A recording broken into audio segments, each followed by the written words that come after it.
A ver, Hernán Gómez Bruera, te has convertido en una ave rara en México, porque en México los periodistas no solemos decir abiertamente por quién vamos a votar. No solemos hacer este rol que es como en ti muy claro de crítico simpatizante. Sí, la verdad es que no fue algo que yo calculara, fue algo que de alguna manera me fue pasando. O sea, yo escribía más sobre temas internacionales, pero también uno de mis temas sobre los que he escrito, digamos, desde muchos artículos hasta un libro, mi tesis de doctorado que la publiqué como libro fue, digamos, la izquierda en América Latina, la izquierda como opción de gobierno y qué tipo de transformaciones sufren los partidos de izquierda para llegar al poder y cómo cambian una vez que están en el poder, porque nunca son lo que eran cuando estaban en la oposición. A mí ese tema siempre me apasionó. En el cielo de la oposición, decía Felipe Calderón. Exacto. A mí ese tema siempre me apasionó y de alguna manera cuando lo vi en mi propio país, empecé a escribir mucho más sobre México y al mismo tiempo, pues, simpatizando con la opción política de López Obrador, lo empecé a hacer desde un lugar como una suerte de militante. En algún momento me dije, no estarás tomando demasiado partido, no estarás sesgándote demasiado. Y algunos amigos míos incluso me veían con un poco de preocupación, algunos con cariño, pero como preocupados de este giro que estaba yo dando. ¿Y qué me contesté? Me dije, a ver, a mí si algo me irrita del analista en México, y me irrita de los diarios también, por ejemplo, es que nunca esclarecen sus posiciones y nunca le dicen al lector desde dónde le hablan. Y a mí eso se me hace muy tramposo y se me hace una forma de manipular. Yo no creo realmente en la objetividad ni en la ciencia social ni en el periodismo. Creo que uno puede intentar ser ecuánime en la mayor medida de lo posible, pero quien se vende como objetivo me parece que vende espejitos, porque todos somos subjetivos en tanto somos sujetos. A mí me gusta mucho, por ejemplo, que Leo Zuckerman diga yo soy neoliberal. Y digo, yo no comparto para nada esa posición, estoy en las antípodas, pero me gusta que haya gente que diga, bueno, yo soy esto y desde aquí hablo. Me parece que eso es tratar también al lector, al televidente, al radioescucha con más respeto y como pues, verlo como una persona madura e inteligente. Has escrito columnas muy interesantes en estos últimos meses, pero una llamó muchísimo la atención y creo que te trajo a mucha polémica, pero al mismo tiempo resonó de manera muy fuerte porque es una realidad. En este país, según la última ENADIS, el 90% de las personas se sienten discriminadas, pero no todas aceptan ser discriminadores. Tú dijiste, aquí hay una PG-fobia, que es una suerte de discriminación, ¿no? Es la suma de las discriminaciones que existen hacia en nuestro López país. Obrador. ¿Por qué la suma? Porque es la suma de las 3 peores formas de discriminación. No digo que sean las más graves, pero sí son las más generalizadas. ¿Qué son? El clasismo, que creo que es la forma más generalizada de discriminación en México. El racismo y el elitismo, que va pegado con el clasismo. Claro que hay otras, ¿no? El machismo, la homofobia y un poco de chilangocentrismo, digamos, que creo que también existe. Bueno, de eso adolece todo el país, ¿no? Todo el país. Verdad. Entonces, estos vicios que existen en general, que nadie se quiere reconocer nunca como clasirracista, siempre los racistas son otros o los clasistas son otros. Uno nunca se autoconfiesa como racismo. Pero yo lo que me di cuenta es que mucho de lo que había en la crítica a López Obrador estaba lleno de estos elementos. No quise decir que toda crítica a López Obrador fuera producto de esto. Eso es importante. Vamos a parar ahí un poco. Porque es verdad, o sea, ahora la PG-fobia ha disminuido una vez que llegó al poder, por un lado, o cómo estás viendo todos estos acercamientos súbitos, de pronto somos Suiza. No, de pronto suizo.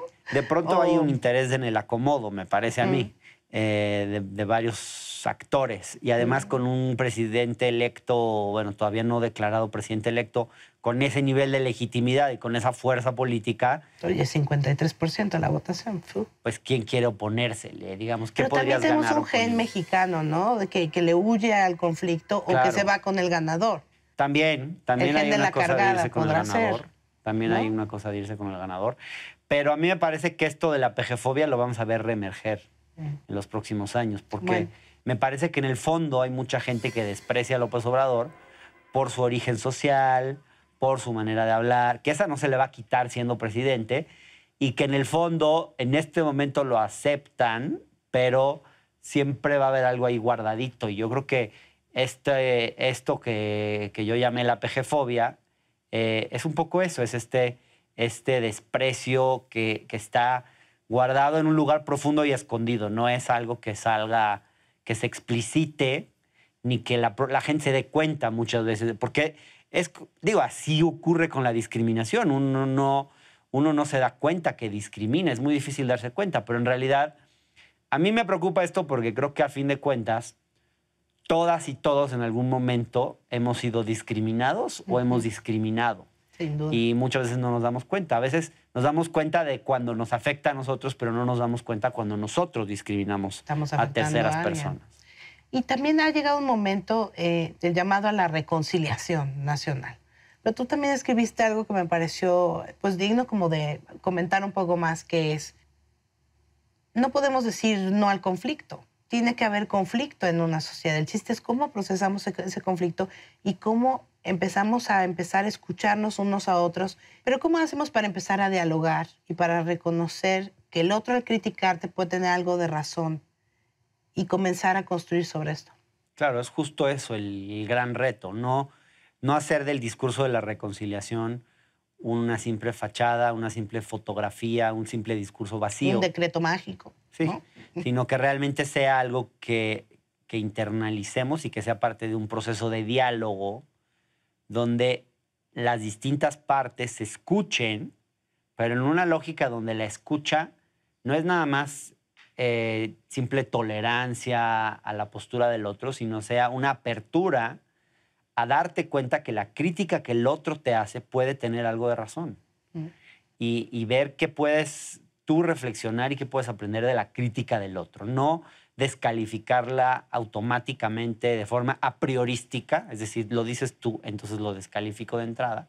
Pero tampoco de ninguna de las partes la exageración, porque la exageración, si tú exageras tu postura, yo también voy a reaccionar a la defensiva. Creo que lo que traté de escribir en ese artículo es justamente que las dos partes, digamos, que estuvieron, porque creo que en el fondo son dos, el antiobradorismo y el obradorismo, entrar en un proceso de diálogo que implique reconocimiento mutuo de las críticas que uno y otro se han hecho.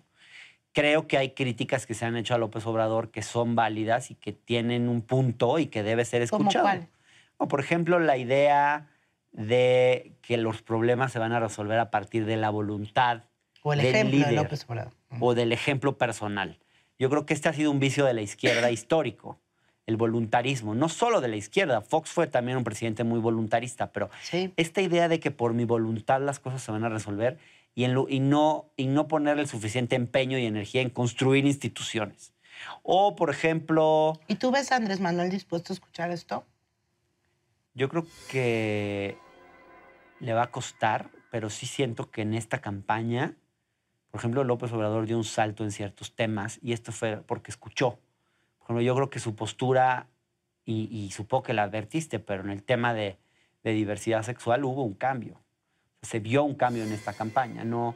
Y yo creo que él ya entendió, por ejemplo, que ese es un tema que a la sociedad, que la sociedad ya cambió con respecto a ese tema, que la juventud tiene una postura más tolerante y abierta sobre el tema de la diversidad sexual. Yo creo que también su propia esposa le ha hecho modificar sus posturas sobre ese tema. Creo que ahí vemos, por ejemplo, cómo hay un López Obrador que fue cambiando sus posiciones. Yo creo que le cuesta a veces escuchar, pero creo que lo puede hacer. Y creo que hay posturas que las puede ir modificando, me parece a mí. Y del otro lado, creo que hay unas élites que también deben hacer una autocrítica. Me parece que, como lo escribió Jorge Suárez Vélez, hablando desde la élite, dijo, las élites hemos sido poco empáticas, hemos sido frívolas.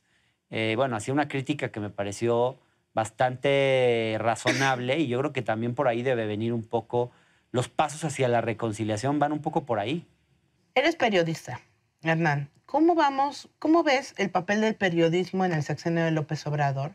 Siendo que también los periodistas creo que nos enfrentamos ahorita a un momento en el que, después de una campaña tan cruenta, ¿no?, hay como poca disposición a escuchar críticas hacia quien va a estar en el poder. Yo creo que... Críticas sustentadas, ¿eh? Me parece bien que, digamos, el periodismo tiene que seguir jugando un papel crítico. Va a ser muy importante en este gobierno como en cualquier otro. Creo que también el periodismo debe aceptar ser criticado. A veces pareciera que si tú criticas el periodismo estás en contra de la libertad de expresión, por ejemplo, que me parece absurdo. Creo que el periodismo también debe ser criticado, aceptar la crítica y ejercer la autocrítica. Y yo espero que en los próximos años veamos... Creo que hay muy buenos periodistas en México. Lo que no ha habido son buenos incentivos para hacer buen periodismo.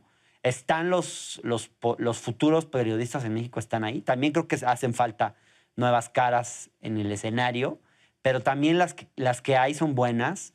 Y yo creo que en la medida que haya incentivos para hacer mejor periodismo, para competir en el periodismo, que los editores de los periódicos no estén esperando solamente el cheque de la publicidad oficial, sino que estén buscando hacer apuestas innovadoras en cada momento y competir por el mercado. Porque ha habido muchos medios que se han ido anquilosando justamente porque no necesitan competir. O sea, yo espero que se dé un escenario de mayor competencia que estimule... O sea, menos dinero oficial.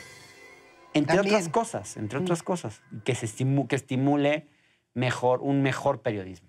No creo que se les pueda cortar el financiamiento oficial, digamos, la pauta publicitaria a los medios, porque había muchos medios que quizás desaparecerían, pero sí que se debe gastar mucho menos en publicidad oficial. Que sea transparente. No, que sea transparente, que haya criterios para establecer la publicidad. La ley de medios me parece que no logró resolver ese reto. Así es. Bueno, pues muchos retos. Gracias por venir, Hernán. Gracias, Katia. Que no sea la última. Ustedes no se vayan, quédense, hay más de esta entrevista con Hernán Gómez Bruera y como siempre los esperamos en Facebook y en Twitter.